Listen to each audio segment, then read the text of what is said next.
Franchise,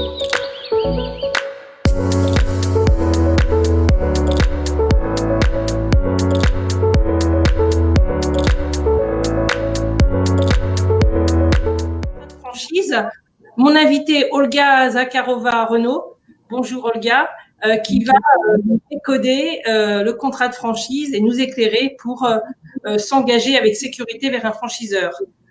Alors, Olga, d'abord, avant de parler de la franchise et de quel univers fait-elle partie du commerce organisé, pouvez-vous nous présenter votre métier? Bonjour à toutes, ravie de participer à ce workshop consacré à la franchise et par avance, je vous souhaite à toutes une belle réussite professionnelle au sein de ce système économique qui peut être merveilleux, mais qu'il faut quand même manier avec précaution. Qu'est-ce que c'est la franchise? La franchise, c'est un mode d'exercice d'un commerce sous l'enseigne commune au sein d'un réseau dans lequel le franchisé reste un commerçant indépendant, mais qui est tenu par sa liberté, elle est surveillée. Sa liberté, elle est encadrée par les dispositions contractuelles et il n'est pas totalement libre dans l'organisation de son commerce. C'est un système économique qui permet à une personne néophyte d'apprendre rapidement un nouveau métier, donc économiser le temps et l'argent par rapport à si cette personne cherchait une reconversion professionnelle toute seule. Et c'est un système qui permet d'accéder à un concept qui a déjà été testé généralement avec succès par le franchiseur ou par d'autres membres du réseau et qui procure un avantage concurrentiel et qui est censé réduire réduire l'échec de cette entreprise personnelle. Maintenant, c'est vrai que juridiquement, l'organisation du système pourrait paraître un petit peu complexe et pour vous guider dans ce labyrinthe, on va rapidement vous donner quelques clés de lecture et bien naturellement, une fois que vous avez regardé votre projet sous l'angle que nous vous présenterons, il faudra quand même vous entourer des spécialistes, de l'expert comptable, peut-être d'un avocat pour finaliser votre projet. Alors, moi, une question quand même. La franchise fait partie du commerce organisé. Bon nombre de personnes m'appellent en disant je dois rejoindre, sans aller dans le détail, Olga, une société, mais qui parle pas de franchise, mais de licence de marque, d'autres de concession, d'affiliation. En deux mots, c'est quoi les grandes différences et c'est quoi la force de la franchise par rapport à ces autres, si je peux me permettre ainsi? Est-ce que c'est plus réglementé la franchise? Ce n'est pas plus réglementé. Tous ces contrats, ils sont voisins, ce sont des cousins, ce sont des contrats de distribution. Leur contenu varie légèrement les uns par rapport aux autres. Je vais vous expliquer comment. Mais tous sont régis par les mêmes dispositions. C'est le droit des contrats, le droit civil et puis le droit de la concurrence. Il n'y a pas de loi spécifique qui s'appliquerait à la franchise.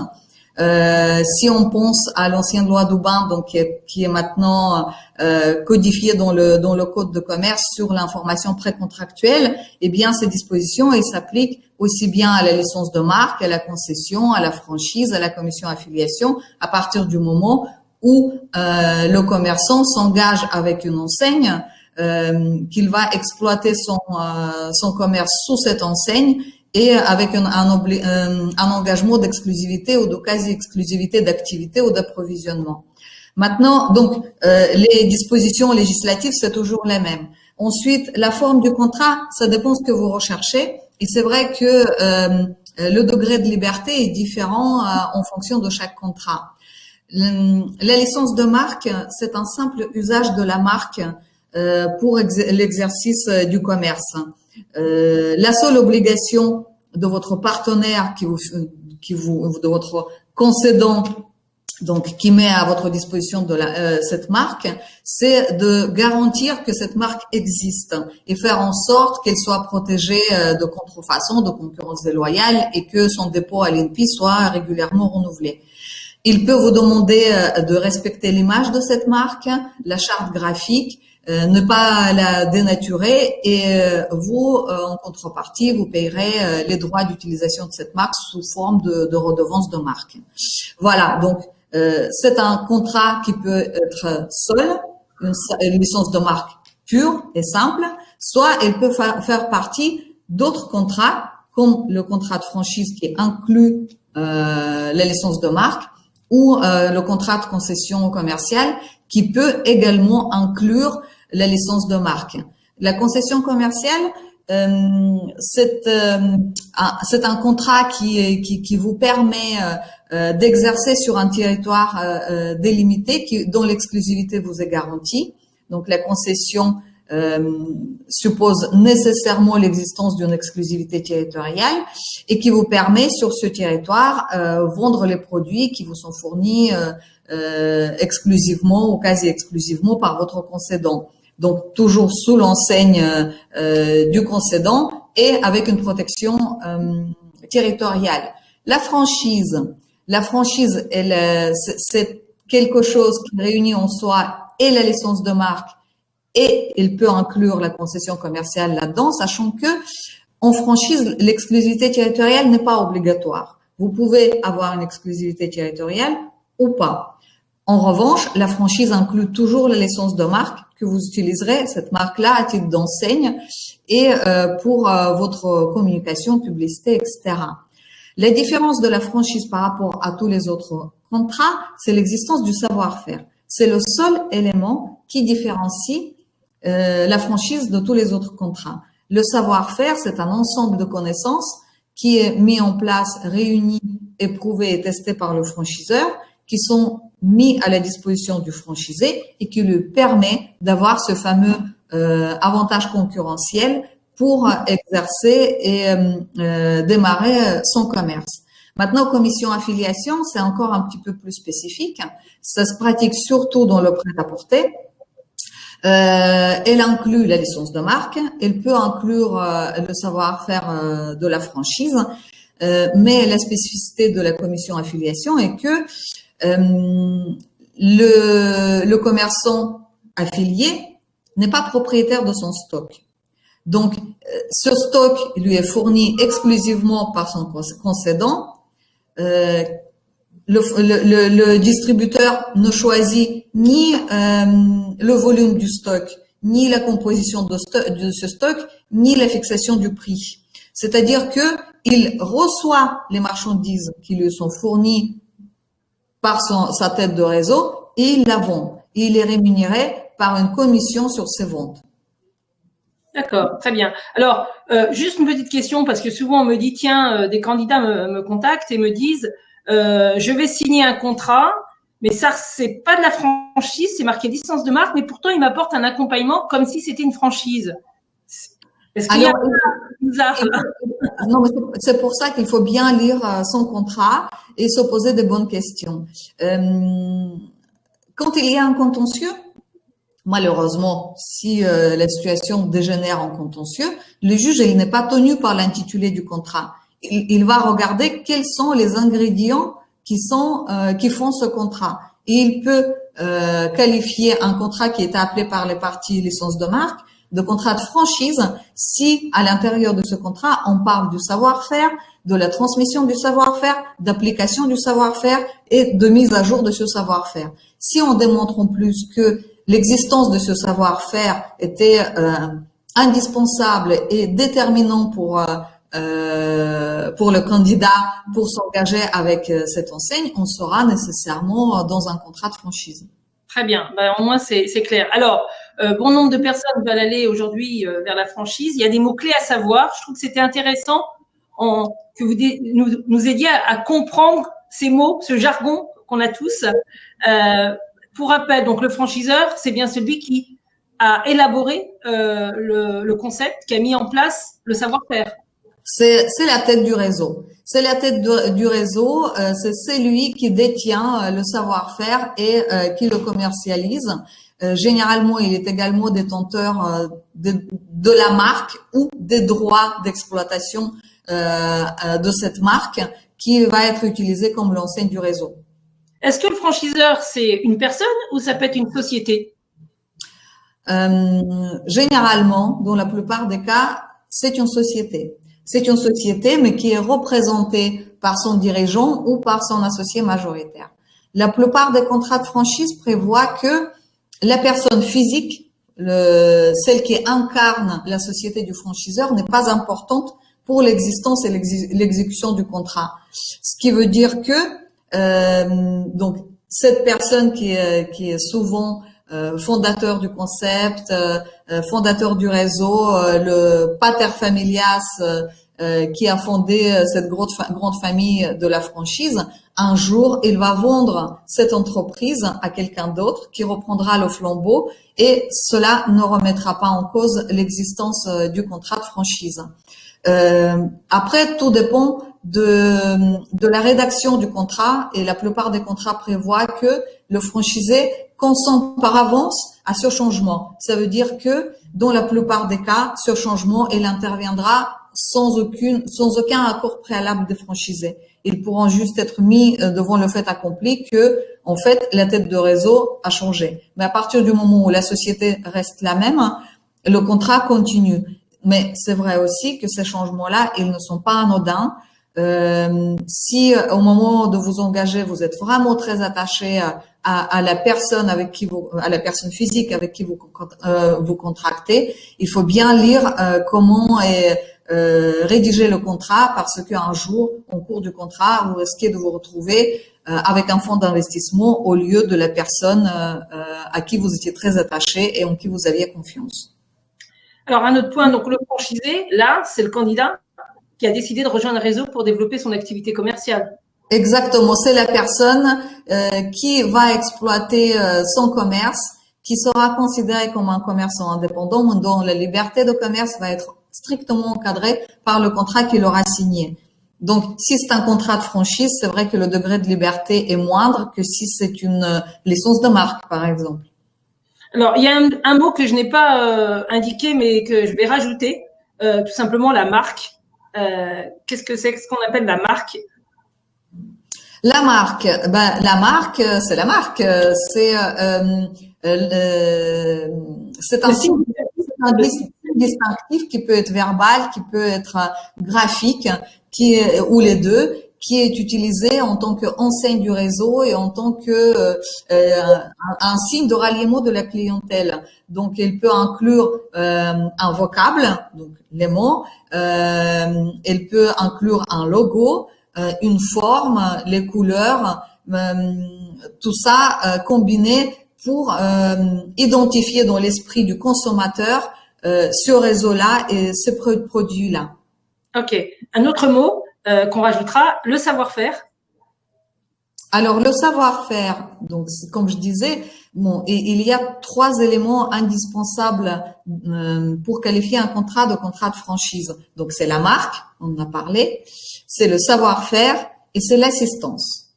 Donc, la marque, on vient d'expliquer. Le savoir-faire, qu'est-ce que c'est? Le savoir-faire, c'est un ensemble de connaissances compilées par le franchiseur qui sont nécessaires aux franchisés pour la bonne application du concept. Ce savoir-faire, il est secret, ça veut dire qu'il n'est pas immédiatement accessible, mais cela ne veut pas dire qu'il est couvert par un secret absolu, que c'est un brevet ou que personne ne sait ce que c'est et il est totalement confidentiel. Non, ça peut être juste la compilation des informations qui sont tout à fait librement accessibles à tout le monde, mais ils ne sont pas immédiatement accessibles. Il y a quand même un travail de réunir certains éléments pour en faire un savoir-faire secret. Il doit être identifié, c'est-à-dire il doit être compilé quelque part sur quelque chose, soit un support papier, soit un support informatique. Maintenant, la jurisprudence admet également la compilation du savoir-faire sur intranet du réseau, et il doit être secret, identifié et là j'ai oublié le troisième, je sais, je corrige. Alors secret identifié, le savoir, mais exclusif, différenciant? Non, pas du tout exclusif, il doit être substantiel. Voilà, le troisième vocable c'est substantiel, c'est-à-dire que ce n'est pas une copie d'un traité de boulangerie comme c'était jugé dans un réseau de fabrication de pain. Il doit être vraiment substantiel, c'est-à-dire il doit contenir les informations importantes et nécessaires et indispensables pour l'exercice du métier qui est le nouveau métier du franchisé. Alors on va rajouter, vous l'avez dit, l'assistance. Donc l'assistance, voilà. Et d'ailleurs la formation initiale, ça s'enchaîne avec le savoir-faire, parce que le savoir-faire, il se transmet au franchisé lors de la formation initiale. Donc cette formation initiale, pareil, elle doit être assez conséquente et substantielle, parce que c'est le moment où le franchisé apprend son nouveau métier et il apprend le contenu du savoir-faire. Donc, il faut quand même se méfier des contrats de franchise où la formation initiale, elle est de 2 jours avec une demi-journée chez le franchiseur, une demi-journée chez un autre franchisé et une journée dans le local du franchisé. Bon, franchement, on peut se poser la question sur le contenu du savoir-faire qui serait transmis en 48 heures à un futur franchisé. Donc, cette formation initiale, généralement, elle est consacrée par un diplôme qui est remis au candidat à la franchise qui devient franchisé à ce moment-là et qui certifie qu'il a bien compris les règles de fonctionnement et les règles d'application du savoir-faire. Et ensuite, en cours de l'exécution du contrat, le franchiseur, si on est vraiment dans le contrat de franchise, doit l'assistance à son franchisé. L'assistance, c'est un des éléments qui fait l'intérêt de la franchise et son élément attractif. Parce que souvent, quand vous avez les candidats à la franchise qui cherchent une reconversion professionnelle, quand ils apprennent vraiment un métier qui est en dehors de toutes leurs compétences initiales, l'existence de l'obligation d'assistance du franchiseur, elle est importante pour leur engagement. Ils se disent, on va apprendre un nouveau métier, mais on ne sera pas seul pour l'exercer. Si j'ai des questions, si j'ai des difficultés, mon franchiseur, il va m'assister. C'est exact, mais il faut quand même se méfier. On n'est pas dans le cadre de salarié. Le franchiseur doit donner des conseils, il doit proposer des pistes et des solutions, mais ce sera quand même au franchisé de les appliquer, de faire ses choix et aussi de demander cette assistance. On a un nombre de contentieux où les juges reprochent aux franchisés qui se retrouvaient en difficulté de ne pas avoir demandé l'assistance du franchiseur. Est-ce qu'il peut, justement, à ce propos, est-ce qu'il peut y avoir une distinction entre l'assistance du franchiseur, par exemple, je pense à ça dans le commerce, par rapport à des métiers de service, en particulier aux entreprises? Est-ce que c'est lié au métier, ce qui fait que l'assistance, elle est plus ou moins importante chez l'un ou chez l'autre, ou elle est différente? Non, l'assistance, quel que soit le métier exercé, le franchiseur doit l'assistance à son franchisé, que ce soit l'assistance technique, commerciale, marketing ou tout autre. Là, pendant la crise du Covid, par exemple, l'assistance du franchiseur, elle était surtout axée sur le fait de relayer toutes les mesures sanitaires et les mesures d'aide mises en place par le gouvernement et pour rechercher les pistes de sortie rapide et efficace de cette crise.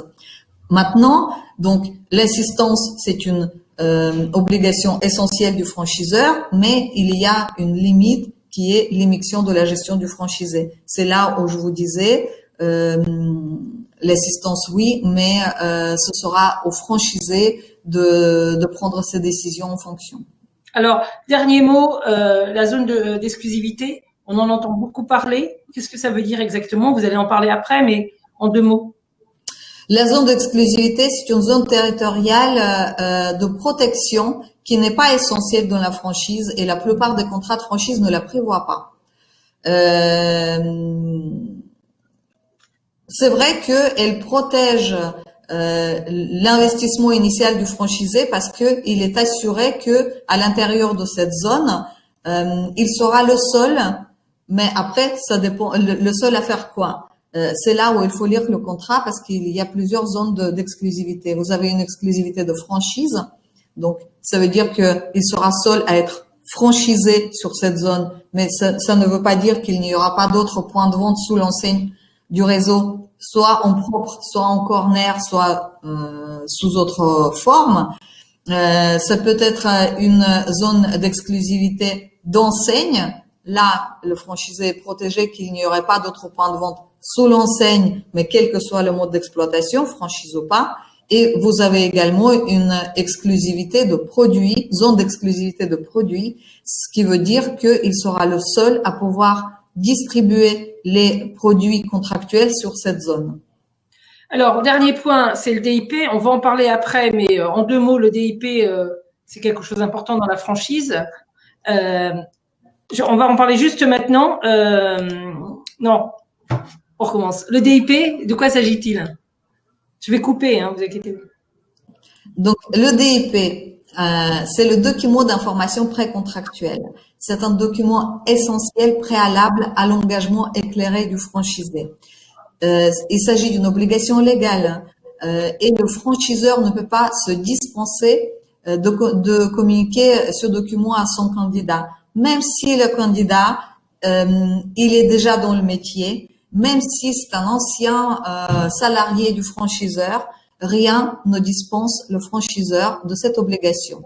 Le contenu de cette information précontractuelle est déterminé par la loi. Globalement, ce document doit contenir toutes les informations indispensables au franchisé pour s'engager en toute connaissance de cause.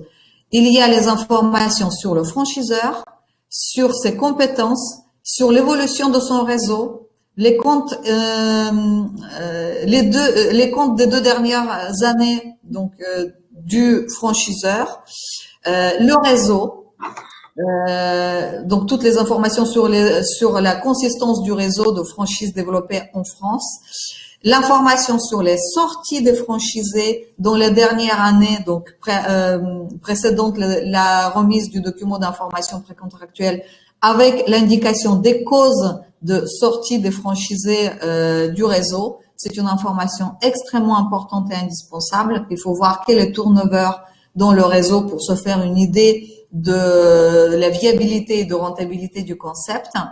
Et il y a l'état du marché national et local des produits et services qui sont fournis par le franchiseur dans le cadre du contrat. Cette information sur l'état local du marché et l'état national du marché, c'est une cause essentielle des contentieux qui existent dans la franchise parce que si cet état et études qui s'en suivra ne sont pas exactes, ça veut dire que les comptes prévisionnels établis par le franchisé avec l'assistance du franchiseur seront fausses et ça veut dire que le risque pris pour l'installation du franchisé peut être beaucoup plus important que de raison et que l'échec d'exploitation peut être peut survenir.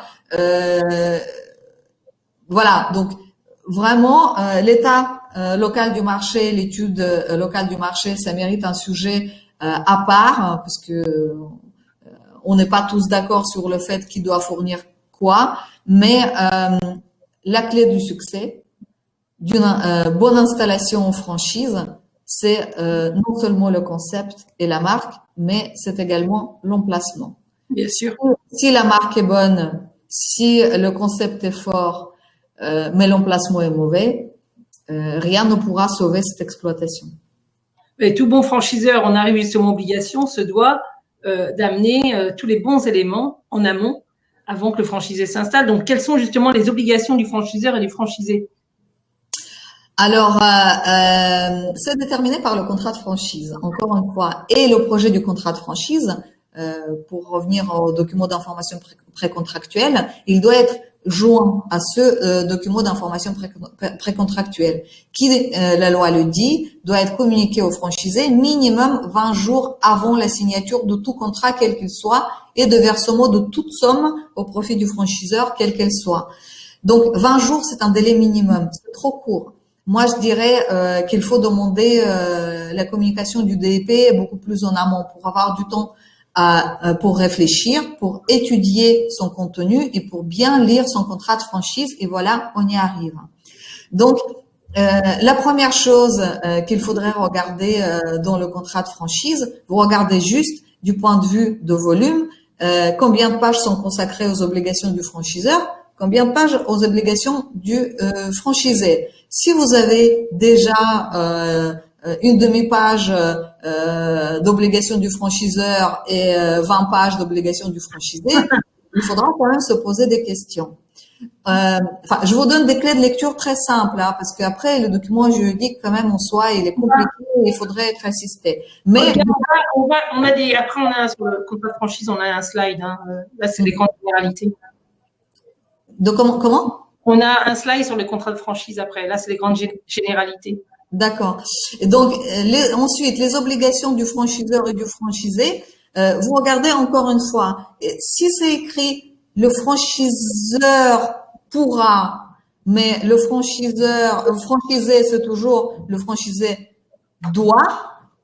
Donc, on va également avoir un souci dans l'application de ce contrat. Ça veut dire que les obligations du franchiseur, elles sont facultatives parce qu'il pourra, alors que celles du franchisé, elles sont obligatoires parce qu'il doit. Donc, il faudra se méfier de la rédaction. Ensuite, dans les obligations tout à fait classiques et à minima des uns et des autres, le franchiseur, il doit assurer au franchisé la transmission de son savoir-faire, il doit assurer l'actualisation de ce savoir-faire qui doit être en permanence concurrentielle, il doit former le franchisé, il doit l'assister et il doit lui assurer l'existence matérielle de la marque qui est utilisée au titre de l'enseigne du réseau. Il doit être en fin de compte un support technique, commercial et marketing d'une personne qui veut développer son activité en local. Il doit lui apporter.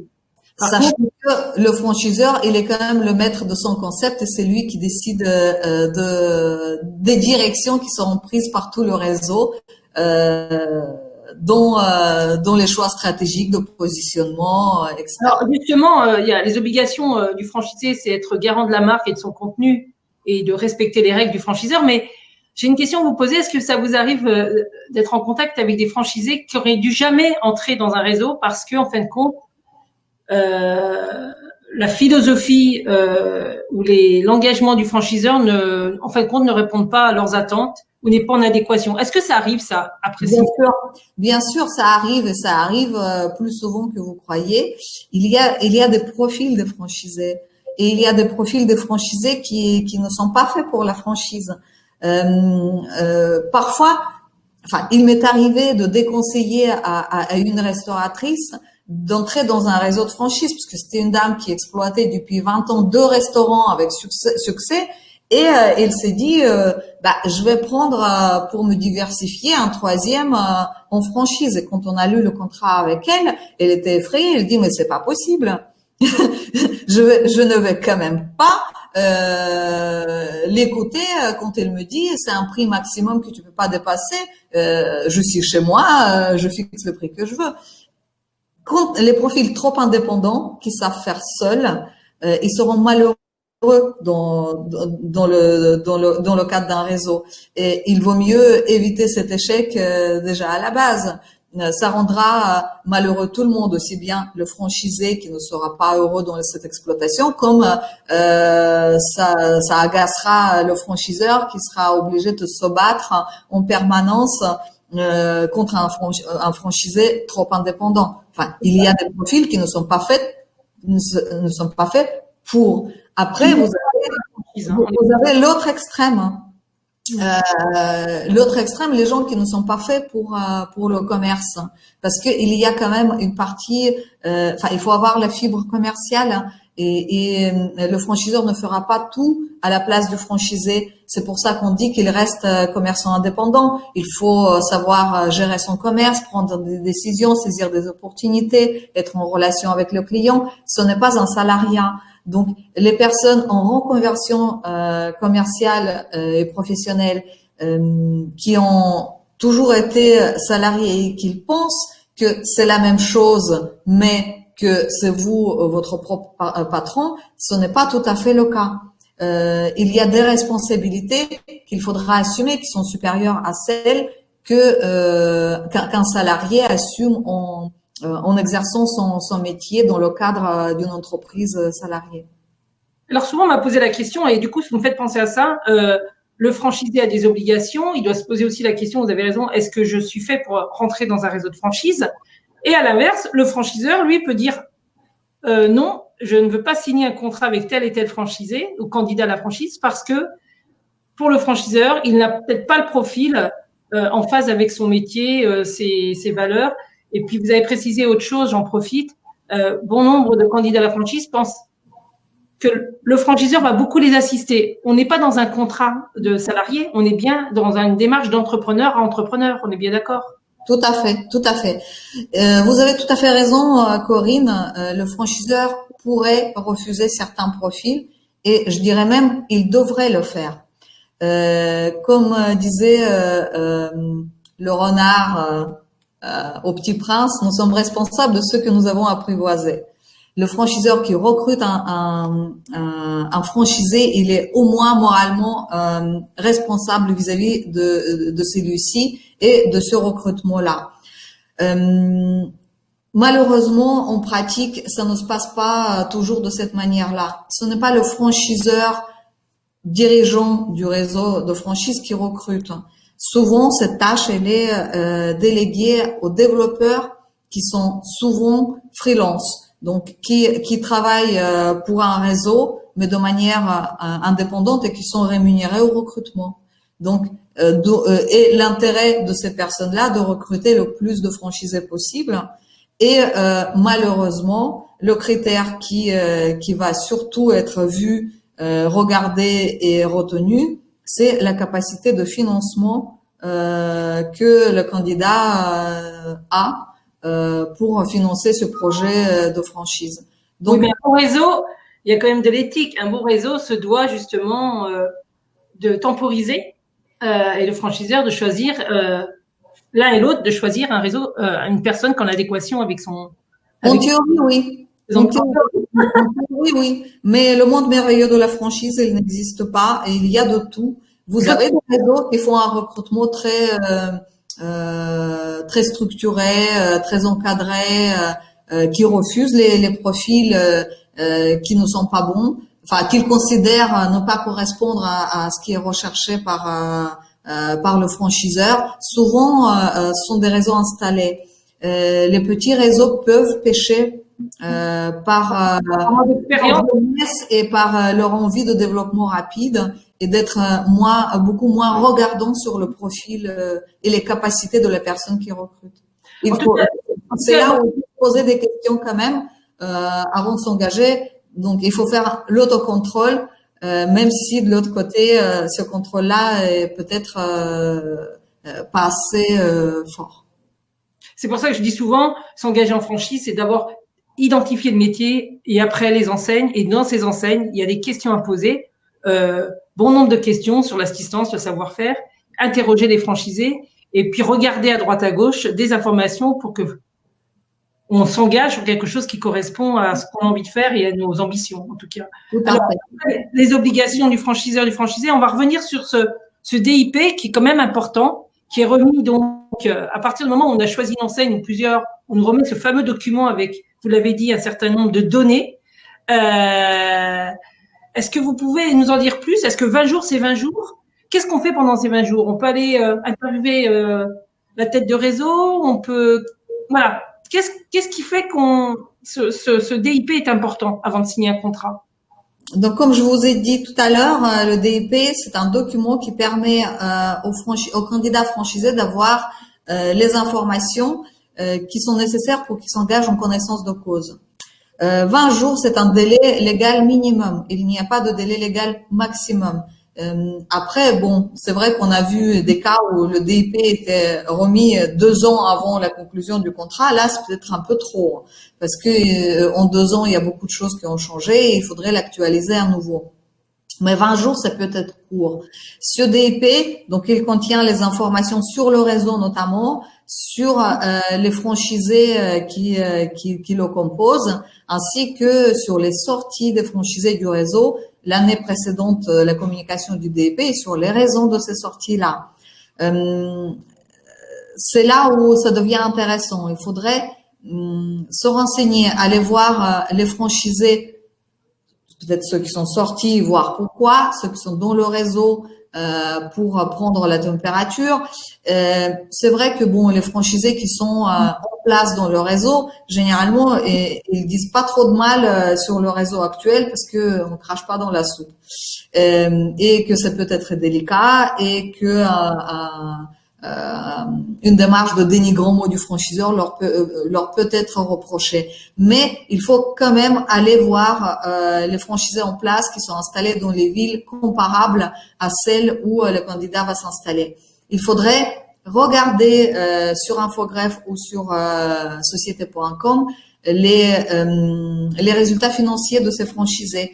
Regarder leur bilan, est-ce qu'ils sont rentables ou pas, est-ce que leurs capitaux propres sont positifs ou pas, sinon pourquoi, regarder est-ce qu'il y a eu des liquidations judiciaires, redressements judiciaires dans le réseau. Ce sont des indicateurs de rentabilité du concept qui est proposé dans le cadre du contrat de franchise. Et donc, c'est une démarche, encore une fois, il faut faire confiance à votre futur co-contractant, mais il ne faut pas se reposer uniquement sur lui. Dans le cas où l'échec est consommé, où il y a un contentieux, souvent, les juges reprochent aux franchisés de ne pas s'être renseignés. Parce qu'il y a une obligation de renseignement de la part du franchiseur, mais il y a une obligation de se renseigner de la part d'un commerçant indépendant franchisé qui contractera avec le franchiseur. Et comme je vous ai dit, il faudra bien voir donc l'état du marché local qui fait partie du document d'information précontractuelle, qui doit mentionner donc dans la zone de chalandise qui sera la vôtre la composition des catégories socio-professionnelles qui composent cette zone de chalandise. Est-ce qu'ils correspondent à la cible de clientèle visée par le concept, ainsi que la concurrence qui est déjà installée dans cette zone. Bon, il y a une grande controverse ce que doit contenir cette étude de marché, parce que la loi, elle dit l'état du marché local et ses perspectives de développement. Nous, on soutient avec un succès plus ou moins mitigé devant les juridictions que état du marché plus perspective de développement, ça veut dire étude de marché, alors que les avocats des franchiseurs disent l'étude du marché, ce n'est pas l'état. L'étude du marché doit être faite par le franchisé lui-même. C'est à lui d'approfondir l'état du marché local qui est communiqué par le franchiseur dans le DIP. Moi, je dirais, on n'est jamais trop prudent. Il vaut mieux avoir 2 études que aucune ou une mal faite. Il s'agit quand même de l'engagement d'une personne pour qui c'est un projet professionnel de long terme avec un investissement humain et financier conséquent.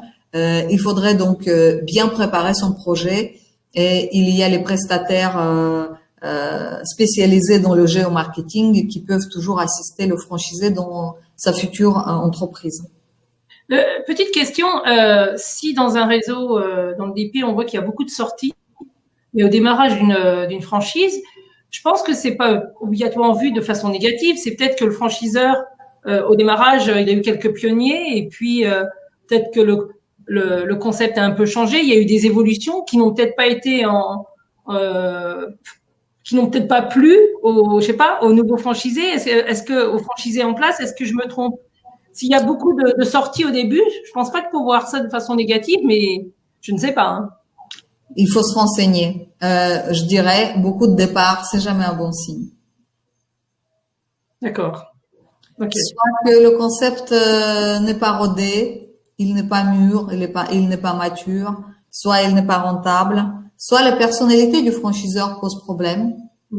Parce que vous pouvez avoir un concept merveilleux, mais avec la personne clé qui ne crée pas l'adhésion. Mais ce sont des paramètres qui sont importants pour la réussite de l'entreprise. Très bien. Le deuxième point, le pré-contrat ou le contrat de réservation, de quoi s'agit-il exactement? Alors, le contrat de réservation, il est signé avant le contrat de franchise lui-même et qui permet pendant une période donnée réserver une zone territoriale pour rechercher un emplacement pour installer son commerce. Donc, par exemple, vous dites je veux m'installer je ne sais pas, à Saint-Étienne, mais je ne sais pas exactement, je n'ai pas encore l'emplacement, mais je sais que je vais m'installer à Saint-Étienne. Donc le contrat de réservation, il est signé pour quelques mois, 3-6 mois pour Saint-Étienne, et pendant cette période-là, le franchisé doit trouver l'emplacement adéquat. Donc, il cherche les emplacements seul ou avec l'assistance du franchiseur. S'il les cherche seul, il les soumet à la validation par le franchiseur. Et une fois que l'emplacement est choisi, c'est là où le contrat de franchise est signé. Après, toutefois, que l'état du marché local est refait. Ça peut être valable pour les grandes villes parce que, par exemple, à Paris, l'état du marché local entre le 16e et le 15e peut être totalement différent et nécessiter l'actualisation de ce document. Et donc, si l'état du marché local est actualisé, il faudra quand même attendre encore 20 jours avant de signer le contrat pour cet emplacement-là. Le contrat de réservation est souvent accompagné du versement d'une somme d'argent qui est une espèce d'indemnité d'immobilisation qui en fait garantit aux franchisés de pouvoir bénéficier de cette réservation, et pendant ce temps-là, le franchiseur ne propose pas ce territoire à quelqu'un d'autre. Si le contrat de franchise est conclu ensuite, la somme versée à titre de réservation est imputée sur le droit d'entrée. Et si le contrat de franchise n'est pas signé ensuite, eh bien, ça dépend de la rédaction de votre contrat de réservation pour savoir si ce droit d'entrée est restitué totalement, partiellement, ou s'il n'est pas restitué, ce qui peut poser quand même un certain nombre de problèmes parce que certes, il y a eu l'immobilisation de la zone par le franchiseur, mais si le contrat de franchise n'a pas pu être signé parce que le franchisé n'a pas obtenu le financement, par exemple, il ne serait pas correct de retenir la totalité de la somme versée au titre de réservation. Alors, deuxième question, c'est j'ai entendu dire qu'on peut donc avoir une préservation d'une zone, mais on peut anticiper sur une deuxième zone. Mais si un franchisé, par exemple, est installé à Lyon et qu'on a envie d'avoir une ville à côté, ça peut être écrit dans le pré-contrat ou dans le contrat, c'est-à-dire donner la priorité à ce franchisé qui est installé à Lyon pour couvrir une zone dans l'année ou dans les 2 ans qui suivent. Tout à fait, c'est du pur conventionnel. D'accord, ok. Alors, on a vu la remise du contrat, la zone de réservation. On va enchaîner sur les éléments clés du contrat de franchise, mais voir les clauses qu'il faut surtout vérifier, puisqu'on a parlé déjà de tous les éléments du contrat de franchise. Si vous êtes d'accord, Olga, j'ai noté quelques points. Je vous laisse avancer sur chacun des points et peut-être qu'il y en a d'autres que j'aurais oubliés. Alors, l'appartenance de la marque. Bon, comme on a dit tout à l'heure, la marque, c'est un élément essentiel du contrat de franchise.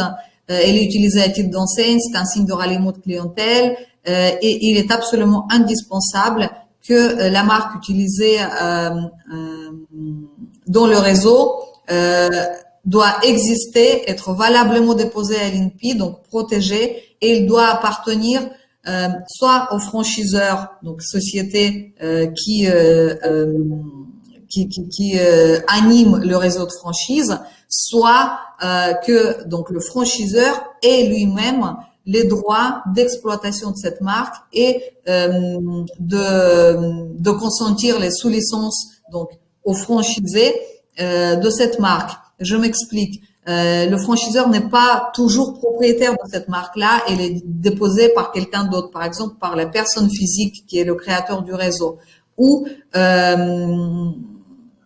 dans le cadre des grands réseaux structurés, ou par exemple je pense aux réseaux internationaux, les réseaux américains notamment, qui opèrent sur les territoires nationaux par le biais des master franchises. C'est le master franchisé français, par exemple, qui jouera le rôle de franchiseur pour les franchisés français, mais lui-même, il ne sera pas propriétaire de la marque. Il en bénéficiera lui-même à titre de licence de marque qui lui est consentie par le propriétaire de la marque américain, avec le droit de consentir les sous-licences à son réseau français.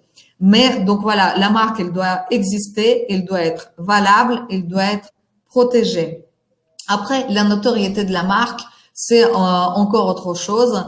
C'est toujours mieux une marque notoire. C'est pas toujours le cas dans le cadre des réseaux qui démarrent. La marque, elle peut pas être notoire dès sa naissance. En revanche, le franchiseur doit faire le nécessaire pour faire vivre cette marque et pour accroître sa notoriété. Le savoir-faire a bien été exploité et validé par le franchiseur. Alors, dans l'idéal, oui. Et plus vous avez d'informations sur l'intériorité du savoir-faire et de son exploitation par le franchiseur lui-même dans ses succursales ou dans les établissements pilotes, mieux c'est. En revanche, les jurisprudences et aucune disposition légale n'oblige le franchiseur d'avoir testé son savoir-faire dans les établissements pilotes. Donc, il n'y a pas d'obligation d'établissement pilote, même si ça peut paraître totalement incongru, c'est ce qu'on dit. Cette obligation, légalement, elle n'existe pas. Oui, mais alors, Olga, je vous coupe, mais comment prouver le savoir-faire si ça n'a pas été exploité, peut-être indiqué dans le DIP et prouver que le modèle est rentable, quoi. Voilà, j'ai le savoir-faire, il est différenciant. Non, ça me paraît bizarre, mais bon. Ça me paraît également bizarre, mais il n'y a pas d'obligation d'établissement pilote pour le franchiseur, comme il n'y a pas d'obligation pour le franchiseur d'avoir exploité avec succès lui-même ce savoir-faire. Mais c'est du bon sens, je suis totalement d'accord avec vous. Et il faut quand même, avant de s'engager, voir qui a exploité ce savoir-faire, quels résultats ça a donné. Ça me paraît indispensable. En revanche, ce n'est pas une obligation légale. Voilà. Alors les chiffres, justement, ils doivent parler parce que si on dit que le modèle est économiquement rentable, éprouvé, donc il y a des chiffres. Quels sont ces chiffres que doit vérifier un candidat à la franchise? C'est là où je vous disais, c'est bien de se renseigner en regardant dans le RCS, Infogreffe, société.com, les bilans des franchisés. Donc leur compte d'exploitation avec les capitaux propres, les bénéfices faits et le nombre d'échecs qui étaient encaissés par la franchise, c'est-à-dire les dépôts de bilan et traiter ensuite ces données en les recroisant. Comment on peut je pense là aux chiffres significatifs pour un franchisé. Moi je vais m'installer dans une zone piétonne à Rennes. Est-ce que je dois comparer les chiffres du chiffre d'affaires dans une ville équivalente pour voir ce que ça donne en résultat, c'est ça? Je pense que c'est une bonne démarche. D'accord, ok, très bien, merci. Alors les clauses, il y a plusieurs clauses. J'ai mis les approvisionnements, le renouvellement du contrat, on en parlera après. La zone d'exclusivité, il y a la non-concurrence. Voilà, quels sont sur quoi il faut surtout s'arrêter? Peut-être qu'il y en a d'autres. Les contrats de franchise sont des documents extrêmement élaborés. il peut faire entre 15 et 90 pages. Donc, il est difficile de brosser le tableau des clauses qui peuvent poser des difficultés dans ces contrats-là. C'est pour ça qu'il faut vraiment les lire avec beaucoup d'attention. La zone, la zone d'exclusivité, on a parlé. La non-concurrence, il y a deux types de clauses de non-concurrence. La non-concurrence pendant l'exécution du contrat et la non-concurrence après l'exécution du contrat. Il faut vraiment bien regarder le périmètre des deux parce que le périmètre de ces clauses peut être extrêmement variable. Donc, la clause de non-concurrence pendant l'exécution du contrat, ça peut aller du simple au double. Comme elle peut vous interdire toute autre activité pendant que vous êtes franchisé, c'est-à-dire c'est carrément une clause d'exclusivité d'activité. Comme elle peut vous interdire uniquement l'exploitation en même temps que vous êtes franchisé, donc l'exploitation par ailleurs, par vous ou par personne interposée, par un membre de votre famille proche, d'un concept concurrent au sein d'un réseau concurrent ou même de manière indépendante. Donc, il faut vraiment voir qu'est-ce qui est permis et qu'est-ce qui est interdit, parce que l'étendue de ces clauses, qui sont restrictives de liberté d'entreprendre, et sont purement conventionnelles. Ça se négocie entre les parties. Si vous êtes déjà commerçant ou vous êtes déjà, par exemple, dans le prêt-à-porter et vous avez des magasins et vous voulez ouvrir un ou deux magasins au sein d'un réseau, il faudra en parler aux franchiseurs et faire en sorte que vos magasins soient exclus de cette obligation de non-concurrence. L'obligation donc d'approvisionnement exclusif, ça c'est pareil, il faut voir à quoi s'applique cette obligation. Est-ce qu'il y a des produits spécifiques? Est-ce que vous êtes dans les produits ou dans le service? Est-ce qu'il s'agit des produits qui sont spécifiques, qui sont fabriqués par ou pour le franchiseur, selon les recettes ou les cahiers des charges spécifiques qui sont secrets ou pas? Ou est-ce que ce sont des produits lambda librement vendus sur le marché que toute personne peut acquérir? Donc, quelle est l'étendue de cette obligation d'approvisionnement? Donc, en volume, quelle est la liberté qui vous est laissée, notamment donc aussi bien pour les approvisionnements que pour le changement des fournisseurs agréés par le franchiseur. Moi, j'entendais beaucoup de franchiseurs ont des centrales d'achat et donc ils négocient des prix avec des fournisseurs qui normalement sont attractifs et inférieurs à un coût si le franchisé est lui-même allé chercher le produit en question. Mais donc il n'y a pas d'obligation. On peut acheter un produit équivalent, même si à partir du moment où le produit fait l'affaire et n'a pas été homologué, libellé à la marque de l'enseigne. Si c'est un produit lambda. C'est une question? Oui, c'est une question. Non, je résume, je suis dans les services à la personne, je dois faire de l'adaptation du domicile et je vais mettre un pommeau de douche. Voilà. Ce pommeau de douche, soit je l'achète chez le fournisseur du franchiseur, soit j'ai trouvé moins cher et équivalent chez un fournisseur lambda. Est-ce que j'ai le droit? Bon, le diable est dans les détails. Il faut vraiment regarder comment est rédigé le contrat, quelle est la liste des produits pour lesquels l'approvisionnement exclusif est obligatoire. Mais une des conditions de validité des clauses d'approvisionnement exclusif, c'est que le franchisé doit pouvoir acheter ailleurs le produit qui n'est pas spécifique, de qualité au moins égale à celle proposée par le franchiseur, mais à un prix inférieur. C'est une clause qui est restrictive de concurrence et donc elle est surveillée en droit de la concurrence. Par contre, l'imagination et de franchiseurs, elle est sans limite parce que c'est quand même un des postes qui permet aux franchiseurs de réaliser des bénéfices d'une manière assez simple, juste en massifiant les achats par la centrale d'achat où ils garderaient la marge et les remises sur volume ou de coopération commerciale. Et donc, c'est un poste d'entrée important pour le franchiseur. Et donc, il faudra vraiment voir est-ce que cette obligation elle est justifiée ou pas et dans quel terme elle est rédigée, parce que ce que vous dites, ça paraît totalement logique. La centrale d'achat doit pouvoir pratiquer les prix moins chers que quand vous achetez seul sur le marché, mais figurez-vous, ce n'est pas toujours le cas. D'accord, ok. Alors, notre point, la propriété du fonds de commerce. Donc, est-ce que le franchisé est vraiment propriétaire de ce qu'il a acheté? Est-ce que la clientèle… Acheter ou créer. Oui, acheter ou créer. Est-ce que c'est à lui?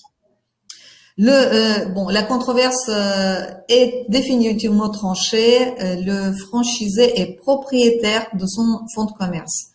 Le fonds de commerce lui appartient. Après, il faut être précis et savoir qu'est-ce qu'il y a dans le fonds de commerce. Le franchisé, il n'est pas propriétaire de l'enseigne sous laquelle il exploite son fonds de commerce, si c'est une enseigne, si c'est l'enseigne du franchiseur. Il peut ne pas être propriétaire des marchandises qu'il vend s'il est en commission affiliation, il marche sur le mode de dépôt. En revanche, le seul élément qui fait que le fonds de commerce qui existe, c'est la clientèle. C'est un élément donc qualifiant et essentiel du fonds, et cette clientèle-là, elle appartient aux franchisés. D'accord, ok, très bien. La marge de manœuvre du franchisé, alors on est lié à un contrat de franchise, on ne peut pas rajouter des produits supplémentaires. Par exemple, si je suis dans l'amincissement et qu'on part sur une méthode sans produits et naturelle, je peux pas rajouter un PowerPlate et d'autres et des produits complémentaires parce que je pense que c'est pas lié à mon contrat de franchise. Donc, est-ce que le franchisé, alors c'est un exemple, hein, mais est-ce que le franchisé a une marge de manœuvre soit dans l'évolution de son business parce qu'il va rapatrier d'autres produits ou pour, comme on l'a vu, ses approvisionnements ou autres? Alors, cette liberté-là, elle est encadrée par le contrat. Il faut juste regarder ce qui est permis ou pas permis, parce que le degré de liberté, elle est variable d'un contrat à l'autre. Ça veut dire que toute enseigne fonctionne de façon différente et donc il faut poser des questions? Il n'y a pas de règles précises, c'est ça? Non. Après, il faut voir si on est vraiment dans le contrat de franchise ou c'est une licence de marque, par exemple. Si vous êtes en commission affiliation, vous avez le choix de rien. Ni des couleurs, ni des tailles, ni du nombre de pièces qui vous sont fournies, ni de la périodicité, ni des prix. Donc là, zéro liberté. Comme vous pouvez avoir les contrats où la liberté du franchisé est assez importante, à condition toutefois d'avoir obtenu l'accord et l'agrément du franchiseur sur les produits commercialisés ou sur les prestations complémentaires. Ça dépend. Alors, petit bonus qui est pas prévu là.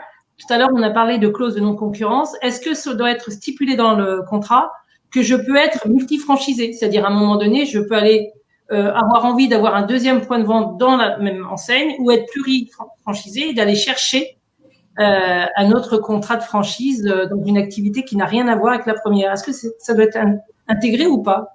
Tout à fait, mais c'est là où je vous disais, ça dépend. Est-ce que vous avez une exclusivité d'activité ou votre non-concurrence elle est juste limitée au réseau concurrent ou elle est limitée à un secteur.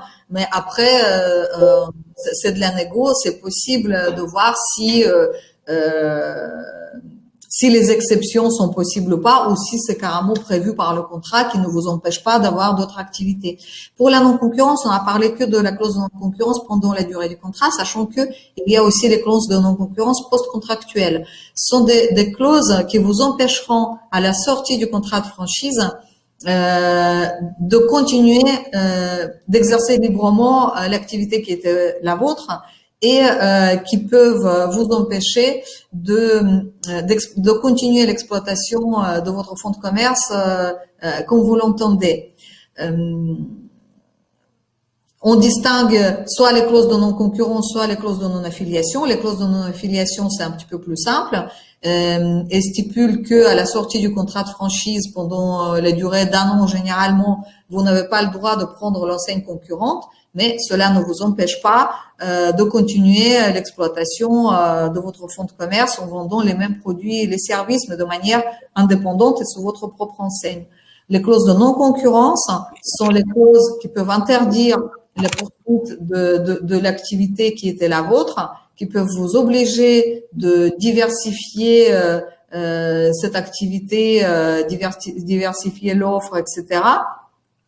Par exemple, enfin, je ne sais pas si vous vendiez les kebabs, toute vente de kebab peut vous être interdite, mais vous pouvez vendre les panini et les burgers. Encore une fois, ça dépend de la rédaction de ces clauses-là qui peuvent être extrêmement dangereuses parce que les pires d'entre elles interdisent purement et simplement la poursuite d'exploitation du fonds pour l'activité qui était la vôtre, alors que votre bail prévoit expressément une seule activité. Enfin, par exemple, si vous vendiez les fleurs et toute vente de fleurs vous est interdite par la suite, vous n'allez pas vendre les chaussettes, alors que votre bail c'est un bail de fleuriste, votre clientèle c'est un clientèle de fleuriste. Ça revient à perdre le fonds de commerce. Bon, ces clauses-là, elles sont quand même encadrées pour partie, pour la vente des marchandises, pas pour les services, par la loi Macron qui était codifiée, qui limite donc ces clauses-là à une année aux locaux dans lesquels était exploité le concept et ils doivent être indispensables à la protection du savoir-faire qui était transmis pendant le contrat de franchise. Et puis la jurisprudence depuis des années qui existe sur la question, elle limite aussi de la même manière ces clauses en précisant qu'elles ne doivent pas interdire aux franchisés l'exercice de toute activité professionnelle et entraîner la perte de son fonds de commerce. Très bien. Il vaut mieux prévenir que guérir. Il vaut mieux toujours lire avant sa clause que se battre ensuite devant le juge sur son application. Alors, qui dit contrat de franchise dit renouvellement ou peut-être résiliation de contrat. Il y a une sortie. Souvent, on n'y pense pas. On ne pense pas que aller en franchise, c'est aussi un capital, que ça se négocie, ça se revend. Est-ce que on a mis 3 points, les conditions de fin de contrat. Qu'est-ce que ça peut être? Est-ce qu'on peut partir avant la fin de son contrat? Est-ce que le franchiseur peut dire stop, on continue pas ensemble? Voilà, toutes les questions qu'on peut se poser. Et puis la reprise en franchise, ça existe. Quel est le rôle du franchiseur? Est-ce que c'est à moi d'aller chercher un nouveau candidat à la franchise pour reprendre mon activité? Et est-ce que le franchiseur a le droit de dire quelque chose? Voilà. Alors, bon, c'est un vaste programme. Chacune de ces questions nécessite une discussion à part, mais on va faire vite. Donc, le contrat de franchise, c'est un contrat à durée déterminée. Il existe les contrats à durée indéterminée, mais c'est rare. Le contrat à durée indéterminée peut être résilié à tout moment par les deux parties avec un préavis raisonnable, mais sans aucune explication. Les motifs ne sont pas exigés. Donc l'un comme l'autre peuvent partir. Le contrat à durée déterminée doit être exécuté jusqu'à son terme. Aucune des parties ne peut partir avant le terme, sauf si elles sont d'accord toutes les deux, ou si il y a les conditions de la clause résolutoire qui sont acquises, ou encore si une des parties a commis une faute, l'autre partie résilie pour faute, mais à ses risques et périls. Ce qui veut dire que en cas de contentieux, c'est le juge qui dira qui avait tort et qui avait raison. Est-ce que la faute qui a servi de résiliation anticipée du contrat était réelle ou pas? Est-ce que cela pouvait se faire dans ces conditions ou pas? Et dans ce cas-là, il statuera sur la réparation des préjudices de la victime. Cession ou reprise. Enfin, ah oui, encore. Donc, les contrats à durée déterminée, normalement exécutés jusqu'à leur fin. Et si le contraire n'est pas prévu par le contrat, aucune des parties n'est obligée de le reconduire. On n'a pas dit, c'est 5 ou 7 ans, hein, c'est ça, hein, les contrats de franchise en général. Ça peut aller entre 3 et 10. Ah, d'accord. Donc, si le contrat n'est pas prévu par votre contrat, ni le franchiseur ni le franchisé ne sont obligés de le reconduire. Il n'y a pas de reconduction automatique du contrat. Enfin, si les deux sont d'accord, c'est reconduit. Mais il n'y a pas d'obligation pour le franchiseur de re-signer un contrat avec le franchisé à la fin, sauf encore une fois si le contraire est prévu par le contrat. Cession et reprise. Le franchisé peut vendre son fonds de commerce, son entreprise aussi bien pendant le contrat que à sa fin. Ça dépend s'il le vend avec ou sans l'enseigne. Si il le vend sans l'enseigne pendant la durée du contrat de franchise, il y a certainement le droit de préemption du franchiseur qui peut acheter à la place du tiers acheteur dans les conditions précisées par le contrat. S'il ne préempte pas et le franchisé vend quand même hors réseau, ça entraîne la résiliation anticipée de son contrat et donc éventuellement la réparation du préjudice subi par le franchiseur du fait de la perte d'un point de vente sous l'enseigne. Si l'entreprise est vendue avec l'enseigne du franchiseur, c'est-à-dire avec le bénéfice du contrat, l'accord du franchiseur est indispensable. Et là, le franchiseur peut retoquer votre candidat comme il peut vous proposer le sien. Et tout cela sans motif, il n'est pas obligé de se justifier, sauf si le contraire est prévu par le contrat. Encore une fois, la franchise, c'est une matière qui est très vivante, où il n'y a pas de réglementation rigide et tout dépend vraiment de la rédaction du contrat sur toutes ces questions, parce que c'est le contrat qui fait la loi des parties. Okay. Écoutez, en tout cas, moi, je vous remercie vraiment pour toute cette information très pratique, très concrète. En tout cas, merci Olga. Donc, je précise quand même que vous êtes membre experte au conseil de la Fédération française de la franchise et que vous êtes plutôt spécialisée sur le droit en faveur des franchisés. C'est bien ça, je me trompe pas? Exclusivement du côté des franchisés, j'interviens jamais pour les franchiseurs. Ça permet d'être un peu plus libre dans les positions prises et dans les discussions diverses et variées. Voilà, donc si vous avez besoin de renseignements complémentaires ou des questions un petit peu plus pointues sur vos projets, sur vos contrats, vous avez mes coordonnées. Et puis, oui, tout à fait. On transmettra l'information. En tout cas, merci. Je pense qu'on nourrira cette réflexion avec d'autres écrits qui seront diffusés dans des blogs de reconversion en franchise. En tout cas, merci d'avoir éclairé les personnes qui veulent aller vers une franchise. Merci à vous. Merci.